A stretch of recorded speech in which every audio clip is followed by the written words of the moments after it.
Hey everybody, CVH here with Between the Lanes, and today I'll be going over a deck tech of a deck that I played a little bit recently on stream and in a couple videos on the channel you might have seen recently. The Control Mage, featuring the item package, or I guess we can call it Item Control Mage for the purposes of the video. So basically, I'm bringing this deck in case you wanted to play some Control Mage, and I know there hasn't been a lot of Control Mage recently on the ladder, so builds are kind of all over the place. Just thought I'd give you my particular take on it. Hopefully you guys can experiment with it, and I've had a good amount of fun with this list, so hopefully you guys will as well.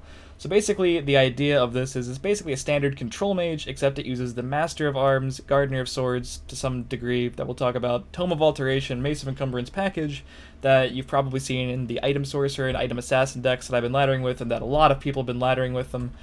So if you haven't run into Gardener of Swords, Master of Arms stuff by now, you might not have been laddering too much. They're kind of all over the place. Very popular card from the recent Madhouse collection. So yeah, this is just incorporating those into the control deck to actually shore up not only the late game, but some of the early game against aggro decks as well. We'll just go down the curve, and I'll discuss the purposes of some of these card choices, especially the ones that are normally seen in traditional control decks. So we have the 1-cost removal suite of 3 Firebolts, 2 Executes. Execute is a fantastic card right now to deal with the ridiculous amount of Daggerfall mages on the ladder. It's in fact one of the most efficient answers to it, if not the most efficient answer to it in the game, so I definitely suggest running Executes. In fact, if you're playing against a ton of Daggerfall mages, even a 3 of could make sense. I was trying to tone down the yellow in the deck somewhat, the willpower, to focus on making sure my Cunning allies were able to proc. But yeah, 2 Executes, 3 Firebolts to deal with aggro. Pretty standard stuff right there. Shrieking Harpy, standard control card, should be in all the control lists right now, and run blue at least. So now we have the 3 Skilled Blacksmith and 3 Wardcrafter. So I wanted some more early game against the aggressive decks, and it also helps you pressure if you're up against a deck that's even better in the late game than you, if they are like a super control deck, like maybe Spell Sword or something. Perhaps these allow you to put on some pressure as well. So Skill Blacksmith, obviously, Lordcrafter obviously has a ton of value. We don't really need to talk about this card too much. Blacksmith, a 2/3, trades favorably into a good amount of things that are played right now in a lot of the aggro decks, and it enables you to get that turn 3 Tome of Alteration if that's in your hand, or even turn 1 Skilled Blacksmith with the Ring of Magicka. Then you can ring into a Tome of Alteration on turn 2. That's a lot of value early game against a lot of these decks. So yeah, very good card for the deck. Daggerfall Mage, I could sing this card's praises all day long, basically. Just a fantastic card, trades with a lot of things super well, hard to deal with efficiently. That's the main thing against, like, Ram Scout. They usually have to burn a Shadow and Priest on it. In early game, they can't really do that. Gives you more Tome of Alterations, which is even more important in this version of Control Mage than it usually is. So yeah, so the 1 Gardener of Swords. You might be surprised at this, wondering why I'm not playing more. This isn't so much an item deck, as I wanted to focus on building a control deck that just had the item package, and when you really think about it, since control decks are so good at stalling the board against aggressive decks, the real value of this card comes when you have like the Tome of Alteration or Master of Arms into a bunch of tomes, and you can double the amount of tomes with the Gardener of Swords, so it's sort of like a one-of tech card for the late game for those insane value plays. You don't often need it with the Mace to double shackle things. And that's a lot of the reasons there's only 2 Maces as well instead of 3, because there are so many anti-aggro cards already in the list. We already have the Executes, the Firebolts, everything we already talked about for the early game, as well as the Ice Storms and some healing, which we'll get into.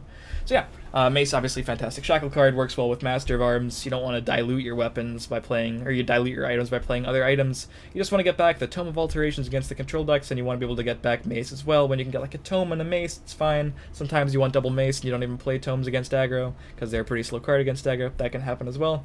Hive Defender and Lightning Bolt, fantastic cards. Don't really need to talk about these anymore. Yep, Tome of Alteration, perfect card for the strategy. That's why we basically want to play Master of Arms. Our late game tool against other control decks, if we're in the late game, is to draw into our Master of Arms with a couple tomes in the discard pile. Don't even need the Gardener, but it helps for extra value. And just draw a bunch of cards.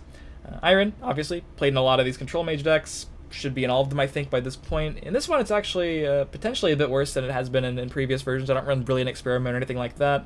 So it really just gets back, Executes, Firebolts, Lightning Bolts, Jabs. That's basically it.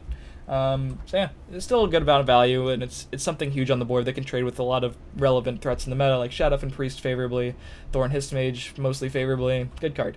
Piercing Javelin, staple, don't need to talk about it in this deck. Pillaging Tribune, I guess I could mention, because I don't think I've talked about it yet on the channel, that this card is still very, very powerful post-nerf. It used to give the entire lane drain, now it just gives 1 creature. 1 friendly creature, that is, for the turn. It was for the turn both times, but now it's just one friendly creature for the turn. It's worth noting you can now play this in a different lane as something you want to give drain, so sometimes it allows you for better lane positioning. But even the fact that you're only draining one creature, it still seems to be the best drain available to these colors, so you want to play some way to gain life, obviously, to stabilize against those control decks and really put the nail in the coffin, and this still seems like the best way to do so, and it has some viability against other control decks, because it is a threat that they have to answer, and besides Lightning Bolt, it's not really efficiently answered by much. You're often playing giant Master of Arms with multiple items, so it's easier in this version of Control Mage than even most others to get something with ridiculous amounts of power on the board because of all your items. So Pillaging Tribune frequently drains for 6, 8, 10 plus. Pretty huge card. Swingy card in the matchups you need it, so we play 3 of them.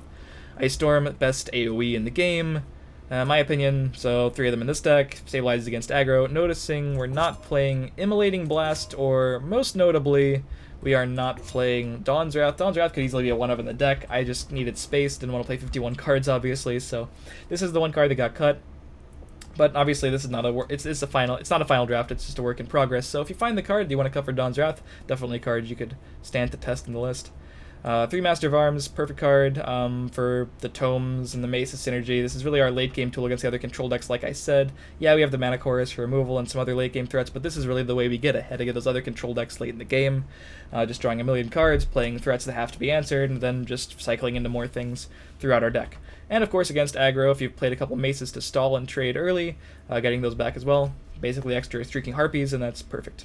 3 Mana Koras.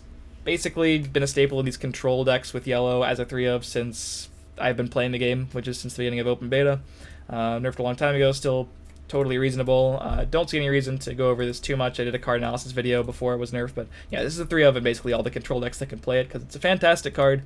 Great spot removal, great defense as well. Marok is a bit of a greedier choice. I don't actually know if the meta is correct for Marok. Maybe if you're playing more aggro and tempo mid-range decks, you could sub it out for the Dawn's Wrath even, but it's a great card against Ramp Scout, Control Spell Sword, even some of the item decks. If they suit up a huge Master of Arms, you can like steal the tomes away from them.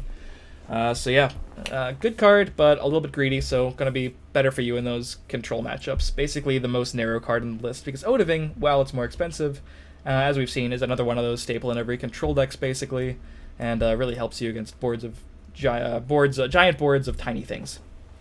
So if you've managed to sort of go toe-to-toe against aggro, but not really, seal the deal, a lot of those games do end with Odiving and then Pillaging Tribute on the Odiving for that drain for 10. So that's basically the list. It's worked out pretty well for me so far, but I haven't gotten a ton of testing in yet, so hopefully you guys will take to the ladder or casual or wherever you guys take to decks with this deck and test it out for yourselves. I think you'll have a good amount of fun, especially if you've been looking for a way to play Control Mage in the current meta but haven't really found a version you've liked. This is just one way to do it, so hopefully you enjoy it. Make sure to subscribe to the channel for more strategy videos, deck techs, highlights, etc. Stay tuned to my Twitch, link in the description below. Like, comment, whatever you want to do, and I will see you guys next time.